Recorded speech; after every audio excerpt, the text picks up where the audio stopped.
My name is Dina, Secretary in charge of Security and Strategic Affairs, under the leadership of Professor Franklin Niamzi, in close collaboration with the Secretary General, Maître Corinne Atangane, Secretary in charge of Humanitarian Affairs, Dr. Mugu Jean-Yves, and the Secretary in charge of Youth Affairs, Adrienne Kala.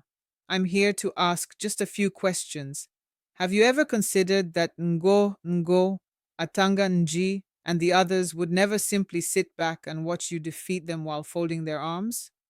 Have you thought about the fact that when they eventually declare victory, it will be very difficult for you to claim the elections were rigged, especially after all the staged drama of their colleagues allegedly resigning?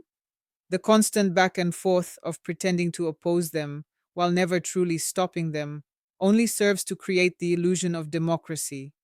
In reality, you have only legitimized the rigging. No one will rise to defend you again. And do you really believe that people in their 80s will now be ready to take to the streets, face tear gas, or risk prison just to save you? They could not do it when they were young. They certainly will not do it now.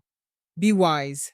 Je m'appelle Dina, secrétaire chargée de la sécurité et des affaires stratégiques, sous la direction du professeur Franklin Niamsi, en étroite collaboration avec la secrétaire générale, Maître Corinne Atangane, secrétaire chargée des affaires humanitaires, le docteur Mugu Jean-Yves et la secrétaire chargée des affaires de la jeunesse, Adrienne Kala.